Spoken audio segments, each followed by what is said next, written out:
Let me show you how to properly set up and use your Fitbit AIR. In this video I will show you how to set up and pair with your smartphone, either iPhone or Android.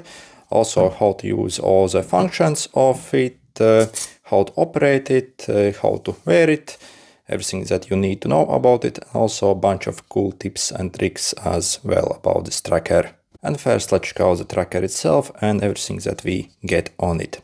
So you see it's kind of integrated inside the strap. We are getting very nice Velcro here on it, very nice metal buckle, and we can also take out the tracker as well. So if you basically push this metal part, I see it kind of pops out easily here, and you can take it out. I see when it comes to size, just how insanely tiny it is, literally smaller than my finger.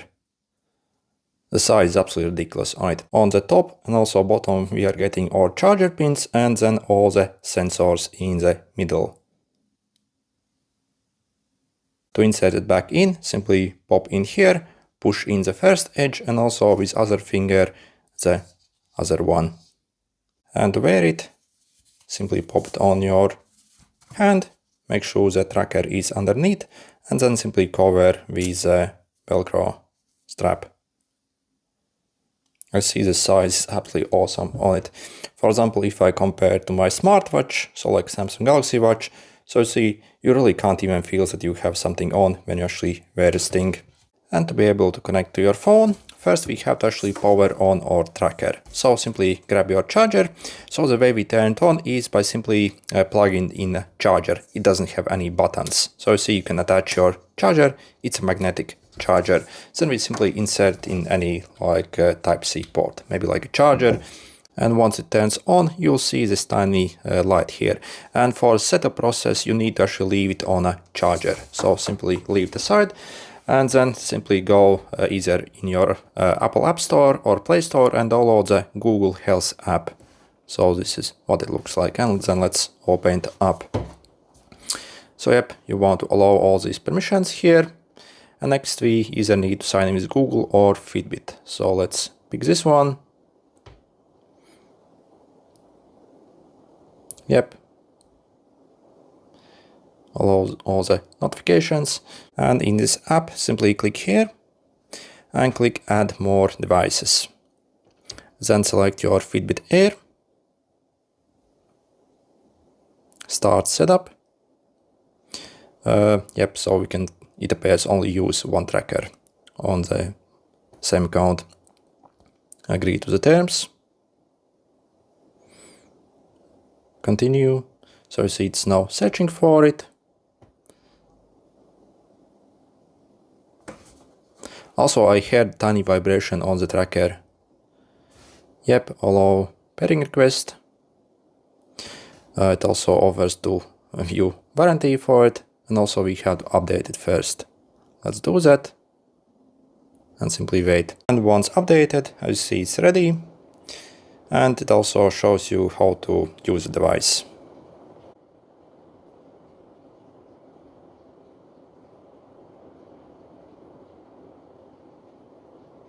Also it even gives you a free trial.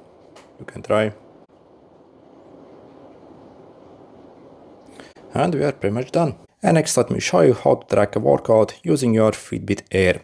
There are two main ways how you can track a workout, either using the automatic tracking or the manual. So if you simply rely on the automatic one, if you simply wear your band, it should automatically track your workout if it's at least 15 minutes in length. Also, if you click on your profile icon here and Google Health settings, activity detection, as you can go here and actually customize the minimum time for the exercise.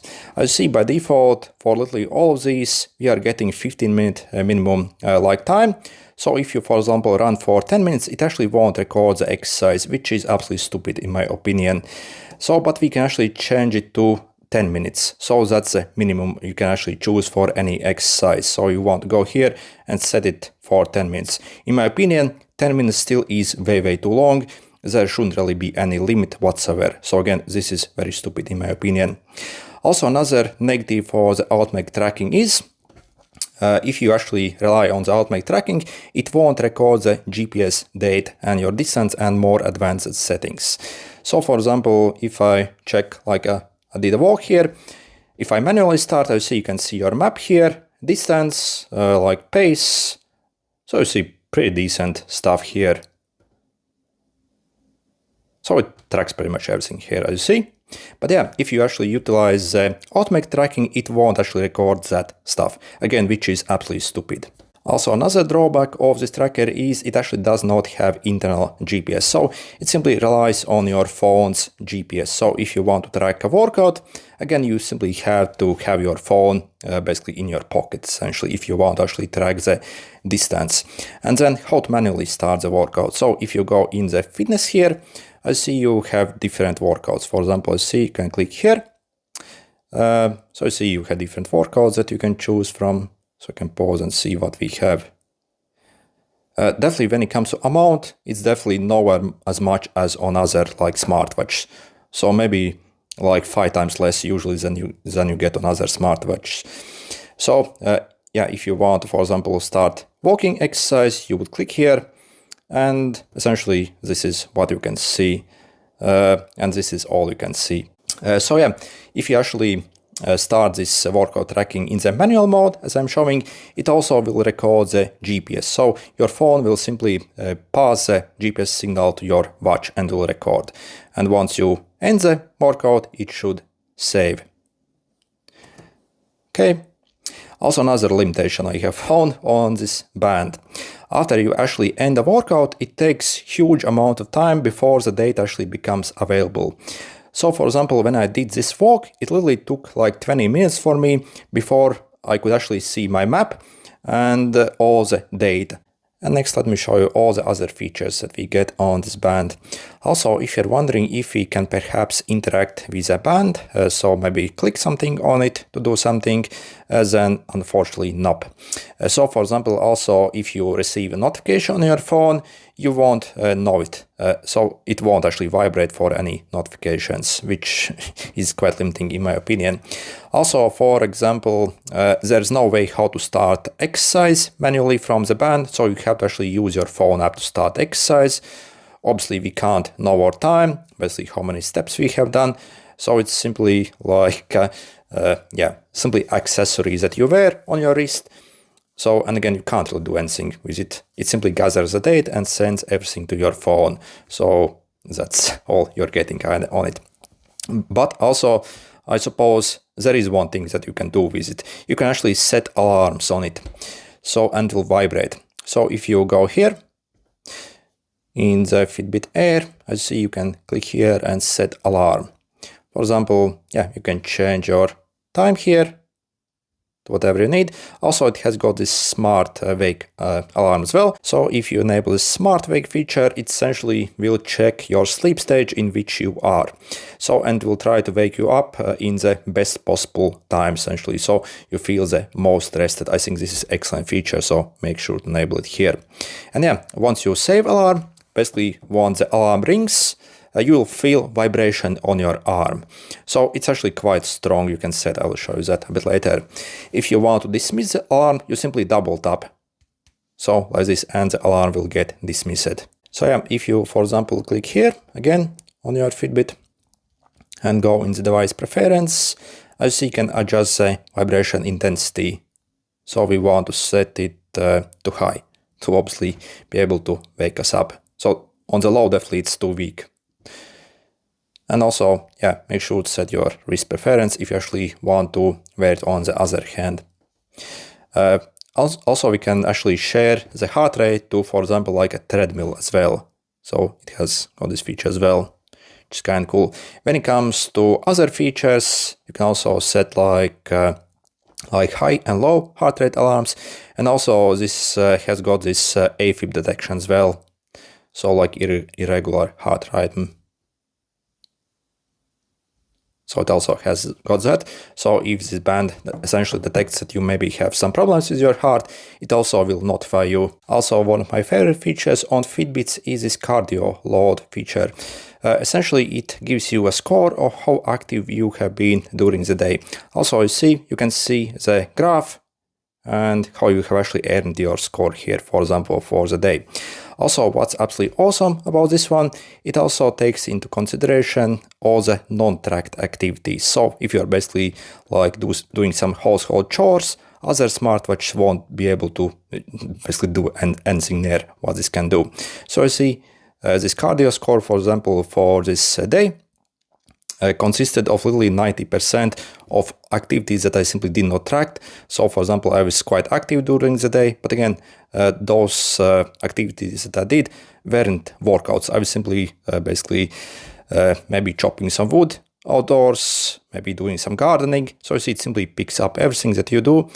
Once your heart rate basically increases, it kind of calculates and you can see how active you have been during the day. So again, completely unique feature on these Fitbits. Again, I think this is probably my favorite actually on it. Also, if you're wondering if this is available only on the Fitbit Air, then nope, it's also available on all other Fitbits as well. So if you need this feature, which I think again is absolutely awesome, then you do not have to actually get the Air. You can also get any other Fitbit or also the Pixel Watch. And also the Fitbit Air can track your steps as well. Again, it tracks automatically and uploads all the data to your phone, so you can see the history also for the week, months, and also year. However, when it comes to step counter accuracy, I'm unfortunately not that impressed compared to other watches. For example, if you are simply taking a fairly long walk, then it tracks all the steps perfectly fine, so can't complain much. But when it comes to mixed walking, essentially when you are simply walking in short bursts, simply around your house, doing some kind of household chores, this is where it actually undercounts heavily compared to like actually decent smartwatch when it comes to step counter. So I would say Samsung Galaxy Watch and Huawei watches are really the best when it comes to step counting. Also Apple Watch also is decent, but not as good as Samsung in my opinion. This one unfortunately doesn't come close to these. When it comes to step counting, I find it's actually very similar to the Pixel Watch, which I also do not like when it comes to step counter, because again, it undercounts like absolutely crazy compared to actually good watches. When it comes to the best usage case for this tracker, I would say that would be the sleep tracking.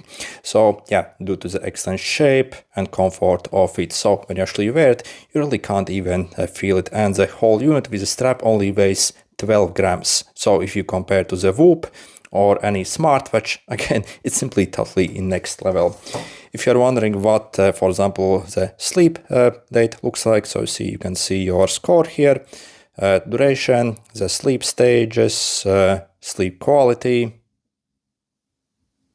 You can also see the sleeping heart rate here. Also on this band we can get the redness score as well, but to get that you have to actually wear your device for almost a week, and only then it will appear here. Okay, and also see if you swipe like this, you can see basically more like quick things that you can tap and inspect closely. For example, if you click this edit thing, you can also like, for example, add some more things. For example, how many floors we have climbed today. Click save, and you see, for example, it appears here. And overall, is the new Fitbit Air actually worth it, and should you maybe get one? So I guess it kind of depends on what you are exactly going to use it for. If you solely need it for sleep tracking, and maybe during daytime you're actually going to wear like a decent smartwatch, so you'll only wear this at night to track your sleep, then again, this really can't be beaten. I mean, the shape, form, comfort, again, really is the best out of anything you can get on the market currently. However, if you plan to replace your smartwatch with this band, I would kind of think again, because obviously on this device we can't, for example, check your step count quickly, like time, date, any basic stuff like that. So you have to pull out your phone essentially like 50 times per day instead of just looking in your smartwatch. So yeah, if you are looking for extremely nice and incredibly slim device to primarily track your sleep with, then this is really pretty much unbeatable. And the best part is we do not have any stupid subscriptions, so no monthly fees unlike with other bands. So yeah, it pretty much destroys everything else in the market. Okay, good luck.